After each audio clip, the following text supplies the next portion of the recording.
आज के व्लॉग की शुरुआत थोड़ी सी अलग कर रही हूँ। आपको सुना रही हूँ एक कविता। तो अभी तक जो भी मैंने कविताएं आपको सुनाई है, जो मैंने लिखी हैं, उससे ये थोड़ी सी अलग हटके है, क्योंकि ये मैंने ना कहानी के फॉर्म में लिखी है। तो आपको इसमें एक कहानी की छोटी सी झलकी दिखेगी। और ये कहानी है एक ऐसे लड़की के बारे में जिसकी अभी अभी शादी हुई है। शादी करके वो अपने हस्बैंड के साथ, जहां उसके हस्बैंड जॉब करते हैं, वहां पर शिफ्ट हो गई है। और यहाँ पे आकर के क्या उसे महसूस हुआ है, वो आपको इस कविता में देखने को मिलेगा। मैं आशा करती हूँ आपको अच्छा लगेगा। चलिए सुनाती हूँ।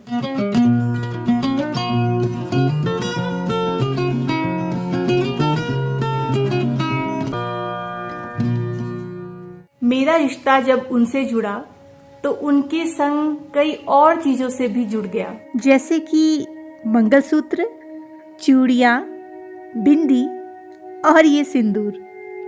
माँ को देखा था ऐसे सजते संवरते, और अब देखो इस दर्पण में आज कौन दिख रहा है।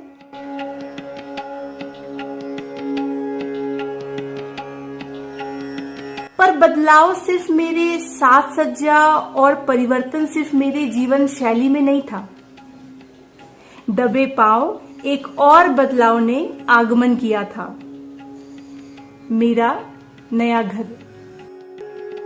इनकी पोस्टिंग तब इलाहाबाद में थी।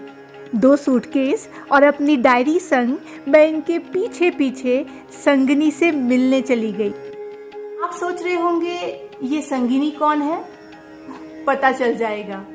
मेरा और उसका रिश्ता छुपाए नहीं छुपता। नए घर में पहला कदम रखते ही मुझे माँ याद आई। भूख जो लगी थी, तभी इन्होंने पीछे से आवाज लगाते हुए कहा, सुनो, रसोई उधर है, कुछ खाने को बना लो। हो, मैं तो भूल ही गई थी, ये घर मेरा नहीं है। यहाँ माँ कहाँ से आएगी? खाना तो मुझे ही बनाना है। पहले कुछ दिन तो घर को संवारने में बीत गए। गुलदस्तों में फूल सजाया, बिस्तर पे नई चादर बिछाई और पसंद के किताबों को सरहाने पर रखा। मुझे किताबों के बिना नींद नहीं आती, पर पहले कुछ दिन किताबों के साथ भी नहीं आई थी। मन में सिर्फ घर की याद जो बसी थी। एक दिन बड़ी हिम्मत कर मैंने इनसे कहा, सुनिए, सावन शुरू होने से पहले मुझे घर जाना है। मुस्कुराते हुए इन्होंने मुझसे कहा, कहाँ मायके जाओगी? मायका? मेरा घर अब मायका कहलाता है? तो अब कौन सी जगह मेरा घर कहलाएगा? 4 दिन पहले की बात है, मेरी तबीयत बहुत खराब थी। पूरा घर मानो उदास हो चुका था। हर तरफ धूल और मुरझाए हुए फूल थे। इन्होंने दफ्तर से छुट्टी ले ली थी, पर फिर भी मेरे बिस्तर पे होने से घर सहम सा गया था। मानो हर कोने में अंधकार सूरज की किरणों के साथ दौड़े आ रही थी। मुझसे घर की ये हालत देखी नहीं गई। जैसे ही मैं थोड़ी ठीक हुई, घर को मैंने फिर से सजाया संवारा, जैसे एक माँ बच्चे को सहलाती पुचकारती है। आखिर ये मेरी जिम्मेदारी है, मैं इसका ख्याल नहीं रखूंगी तो भला कौन रखेगा? मैं पौधों में पानी अभी दे ही रही थी कि तभी ये पीछे से आए और मेरे हाथों में कागज का एक टुकड़ा रखते हुए कहा, क्यों दे रही हो इन गमलों में पानी? कल तो तुम मायके चली जाओगी, फिर इनका ख्याल तो सावन की बूंदों को ही रखना है ना। जब मैंने हाथों में देखा तो ट्रेन की टिकट थी। कुछ देर मैं वहीं पे मौन खड़ी रही और फिर निर्णय कर लिया, मेरे बिना मेरी संगनी का क्या होगा? मैं कहीं नहीं जाऊंगी। अब तो आप समझ ही चुके होंगे मेरी संगनी कौन है। आज मुझे यहाँ आए पूरे 30 दिन हो गए। मायके से मैं एक पौधा लाई थी। हाँ, मायका। अब मैं समझ चुकी हूँ कि वो घर मायका है और ये मेरा नया संसार ही मेरा नया जीवन है। जो पौधा मैं मायके से लाई थी, देखा उसमें आज फूल खिले हैं। फूल खिला देख माँ की एक बात याद आ गई, अगर अपने नए घर से दिल लगा लोगी तो जीवन में फूल खुद ही खिल जाएंगे।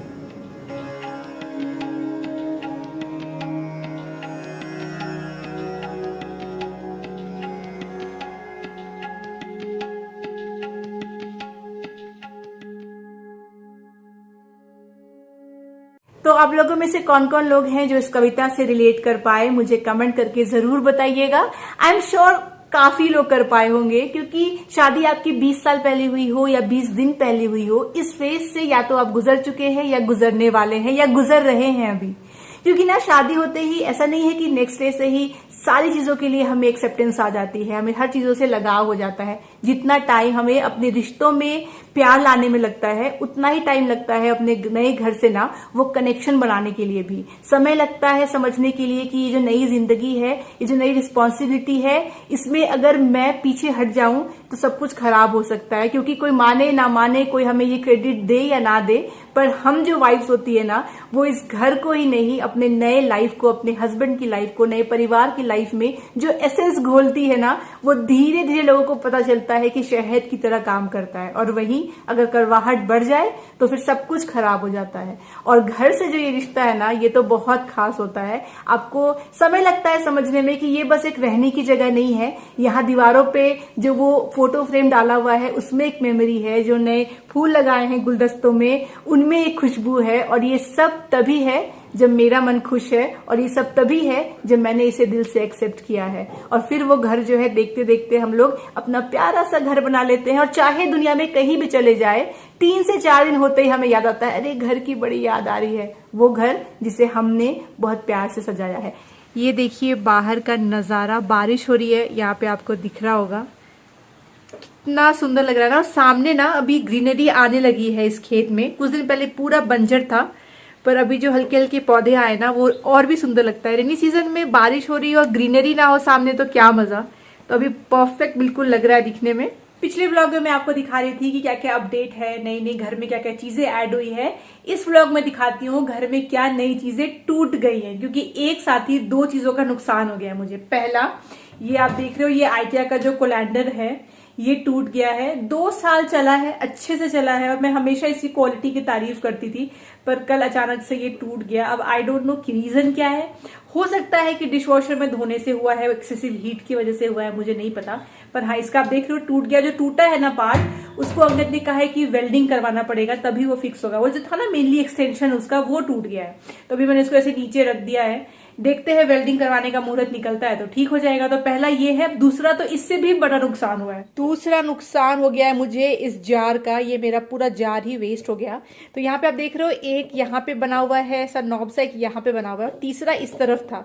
जब तक ये तीनों नॉब अच्छे से फिट नहीं हो गए ना, तब तक ये ब्लेंड नहीं करने वाला, मतलब चालू ही नहीं होने वाला है। तो मेरे ये टूट गया है इस तरफ से, आप देखोगे तो यहाँ से टूट चुका है। तो अब मेरे पास बस इन दोनों जार का ऑप्शन बचता है। ये जो मेन बड़ा वाला जार था, ये अब काम ही नहीं कर रहा। तो इन शॉर्ट मुझे नया लेना ही पड़ेगा, क्योंकि सिर्फ छोटे छोटे 2 जार के भरोसे तो काम होने से रहा। ये तो हो गए अपडेट की क्या टूटा है। अब मैं आपसे 3 से 4 दिन के बाद मिल रही हूँ, तो घर में कुछ नया एडिशन ना हो, ऐसा हुआ है क्या? तो ना बहुत टाइम से मेरा मन था कुछ वुडन बोल्स लेने का, क्योंकि मुझे ना इधर से सैलेड खाने का बहुत शौक चढ़ा है। मैंने आपसे शेयर किया था रेसिपी। तो सैलेड को बेसिकली टॉस करने के लिए और उसको सर्व करने के लिए मुझे एक वुडन बोल चाहिए था। तो मुझे मिला है इंडस वैली से। तो ये आया है बहुत ही सुंदर सा वुडन बोल। पहले तो इसकी आप साइज देख लीजिए, काफी बड़ा है। तो इंडस वैली में मैंने काफी बार शेयर किया आपके साथ में कि ये लोगों के पास में स्टेनलेस स्टील के प्रोडक्ट्स हैं, कास्ट आयरन के प्रोडक्ट्स हैं, आयरन के प्रोडक्ट्स हैं। तो वुडन में भी अगर आपको कुछ लेना हो तो एक बार चेकआउट कर लीजिएगा। लिंक दे दूंगी मैं डिस्क्रिप्शन बॉक्स में। और जैसा कि मैं हमेशा बोलती हूँ कि आप जब भी लेते हो इंडस वैली से, तो कूपन कोड चेकआउट में लगाइएगा शोना। अगर आपका कार्ट वैल्यू 999 से अबव का है ना, तो आपको फ्लैट 15% का डिस्काउंट मिल जाएगा मेरे कूपन कोड को लगाने से। तो उसको अवेल कर लीजिएगा। एनीवेज, तो एक तो ये बोल आया है। दूसरा जो बोल आया है ना, वो आया है ये बहुत ही सुंदर सा ग्रीन कलर में। बोल का डायमेंशन आप स्क्रीन पे देख सकते हो। और ये जो ग्रीन कलर है ऊपर में, ये है एक्चुअली एक सिरामिक कोटिंग। तो ये कंप्लीटली सेफ है, आप इसमें खाना खा सकते हो और सर्व भी कर सकते हो।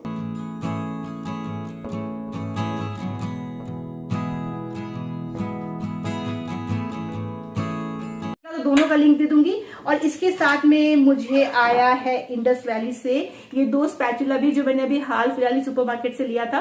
तो इनके पास भी है। अगर आपको मिरर वाला जो है सेम लेना हो, पर आपको आसपास मिल ना रहा हो, तो देखिए इंडस वैली मिलता है। यहाँ पे इन लोगों ने अपना नाम भी लिख रखा है। तो सेम क्वालिटी का है, बड़ा ही अच्छा सा है। तो ये भी आप देख सकते हैं। तो ये मुझे शेयर करना था आपसे। तो कुछ चीजें टूट गई, खराब हो गई, और कुछ चीजें घर में नई एडिशन हो गई। ये वाला जो बोल है ना, इसको मैं किस तरीके से अभी फ़िलहाल यूज़ कर रही हूँ मैं आपको दिखाती हूँ, क्योंकि ये इतना ग्रीन और सुंदर है ना, तो मैं इसमें ये सारे फ्रूट्स रख रही हूँ। काफ़ी ज़्यादा अच्छा लगता है। पहले यहाँ पे एक बास्केट में रखती थी, अभी उसको रिप्लेस करके फ़िलहाल जब से ये आया है ना, तो ये यहाँ पे रखती हूँ। ऐसे ग्रीन कलर में फ्रूट्स और भी दिखने में सुंदर लगते हैं, और किचन में एंटर होते हैं ना, ऐसे फ्रूट्स दिखे या हेल्दी चीज़ें दिखे तो बहुत अच्छा लगता है, और पहले इन्हें ही मंच करने का मन करता है। और ये तो जिस दिन बनेगा सैलेड उस दिन इसमें दिखाऊंगी टॉस करके। अच्छा, याद है आपको अभी पिछले व्लॉग में मैंने शेयर किया था कि मैं एमजी रोड गई थी घूमने के लिए, तो उस वाले दिन ना मैंने एक ब्लू कलर का ड्रेस पहना था। यहाँ मैं पिक्चर दिखाऊंगी। तो इसके लिए मुझे बहुत सारे आप लोगों के क्वेश्चन आए कि ये मैंने कहाँ से लिया। तो देखिए, ड्रेस में कोई खास नहीं है। ड्रेस आपको ऐसे Myntra, Ajio, Amazon, west side, बाहर हर जगह मिल जाते हैं। लेकिन जो इसमें आप बेल्ट देख रहे हो ना, इस बेल्ट ने इसमें 4 चांद लगाया है। तो मैं क्या करती हूँ ना, मेरे पास ऐसे 1-2 बेल्ट पहले भी थे जिसको मैं अलग अलग ड्रेस पे डालती हूँ। उससे 2 फायदे हो जाते हैं। 2 फायदे बोल के मैं एक उंगली दिखा रही हूँ। 2 फायदे हो जाते हैं। एक तो आपका जो ड्रेस है वो थोड़ा खिल जाता है, थोड़ा सा अलग लगता है। और दूसरा, अगर साइज का थोड़ा भी इशू है, फिटिंग का थोड़ा भी इशू है ना, तो बेल्ट डालने से वो अच्छा दिखता है। तो अभी ना मैंने मंगवाया है एक मिंत्रा से ड्रेस। पहले मैं आपको दिखाती हूँ। ड्रेस तो मैंने कलर की वजह से मंगाया है। एक्चुअली इतना खूबसूरत पिंक है ना, देखोगे कि पूरा ही प्लेन है, मतलब इसमें कोई सा डिजाइन है ही नहीं सामने। तो अगर आप इसको एक्सेसरीज से कुछ नहीं ठीक करोगे तो ये बहुत ही फीका लगने वाला है। तो जो मैंने बेल्ट मंगवाया है ना, वो देखिए कितना ग्लैमरस है। ये इतना ज्यादा सुंदर बेल्ट है ना, इस ड्रेस पे पहनने से मतलब ड्रेस का जो लेवल है ना वो एकदम छप्पड़ फाड़ देता है। और ये आगे से आपको नहीं पहनना है, पीछे के साइड से टिप टिप बटन दिया हुआ है और ऐसे आपको डाल लेना है। तो ना ऐसे वाले आपको ऑनलाइन में आप सर्च करो, किसी भी प्लेटफॉर्म पे सर्च करो बेल्ट करके, उसमें आपको ऑप्शन दिखेंगे। पर मैंने मिंत्रा से लिया, तो मिंत्रा में आपको बहुत सारे ऑप्शंस मिल जाते हैं। प्राइस रेंज आपको वही 500-600 के रेंज का रहेगा या थोड़ा ऊपर नीचे।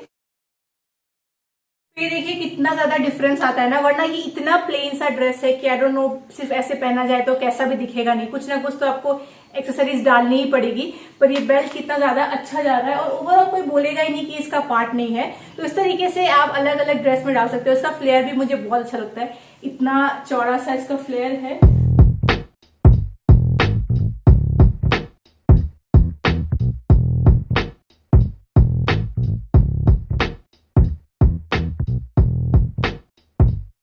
खुद के लिए जो मैंने मंगाया था वो तो दिखाया, और एकदम उसके कॉन्ट्रास्ट अंगद के लिए मंगाया था। मतलब मेरे लिए पार्टी वेयर और अंगद के लिए देखिए इंडियन वेयर। तो ये कुर्ता मंगाया था मैंने अमेजोन से, और अंगद की साइज़ 40 है, और ये देखिए ये 100 सेंटीमीटर है। तो हाँ, 40 ही हो गया, पर उसको ये बिल्कुल भी फिट नहीं आया, तो ये करना पड़ेगा रिटर्न। अभी इसका आप देख रहे हो प्राइस यहाँ पे लिखा है 2999, पर नहीं, ये प्राइस नहीं है, कुछ 900 रुपीज़ का ये अमेजोन पे मुझे मिला। बहुत सुंदर है दिखने में, साथ में ये भी आता है, पजामा भी आता है, पर एकदम ही लूज फिटिंग है। तो ऑनलाइन का वही हो जाता है ना, समझ में नहीं आता है। तो इसको करेंगे रिटर्न। मैं सोच रही थी कि ऐसे रक्षाबंधन में अच्छा रहेगा ना, उस पर कुर्ता अच्छा दिखेगा, उसके लिए मंगाया था। पर लग रहा है अब तो जब तक ये रिटर्न होगा, नया आएगा, रक्षाबंधन आके चला जाएगा फिर, तो ये काम नहीं आया। बाहर हो रही है मस्त बारिश, और यहाँ पे बन गई है हमारी चाय। मतलब वो एकदम जो परफेक्टली बारिश नहीं होती है, झीनी झीनी बारिश, बहुत जोर से भी नहीं, बहुत धीरे भी नहीं, वैसी वाली बारिश हो रही है। यहाँ पे मेरे पास है चाय का एक बहुत ही अच्छा साथी, ये है मठरी, और इसका नाम है आनंद स्वीट्स में गोल मठरी, क्योंकि ये गोल है। और साथ में है ये गाठिया, जो गुजराती स्नैक्स में बहुत ज़्यादा फेमस है। तो जिन लोगों ने कभी नहीं खाया, वैसे मुझे लगता है गाठिया ऐसी चीज़ें सबने खाया ही होगा। याद है मैंने ये बीबी डेली का बास्केट लिया था, तो यहाँ पे ना मैंने ऐसे ही पेस्ट कर दिया था कि put milk inside and close the lid. फिर बारिश की वजह से वो गीला हो गया पूरा, तो मैंने पेपर हटा दिया।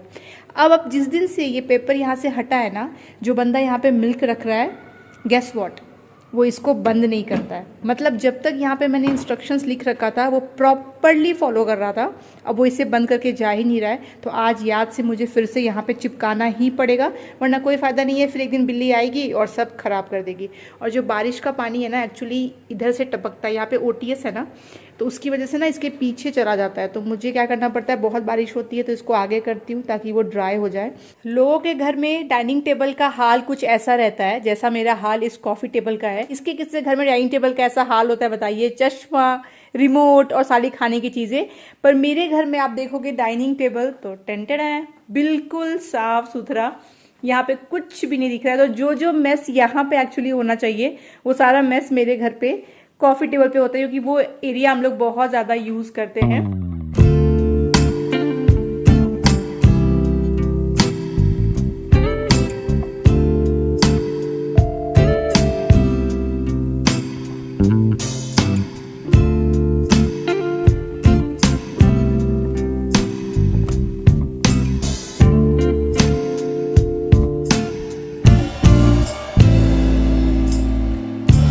प्ले बटन को डाइनिंग एरिया में रखा था मैंने, पहले आपको दिखाया भी था, पर फिर अचानक मुझे मन किया कि यहाँ पे रखूं, क्योंकि ना यहाँ पे ये तीनों चीज़ फिर एक लाइन में दिखती है ना, तो मुझे अच्छा लगता है। जब भी मैं कर रही हूँ एडिटिंग वगैरह तो मुझे डाइनिंग टेबल से भी दिखता है, ये सोफ़ा से भी दिखता है।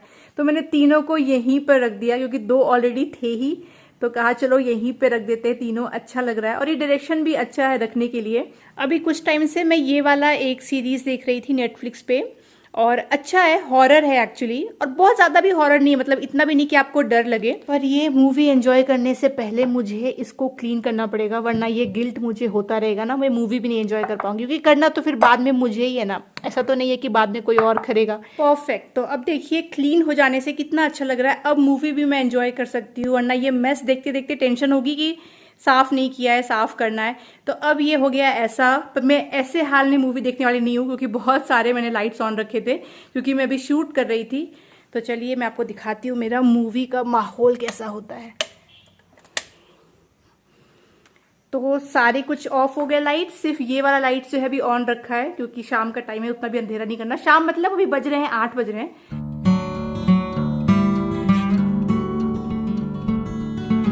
डिनर में आज बना रही हूँ सत्तू का पराठा। मौसम इतना अच्छा है तो मन कर ही जाता है।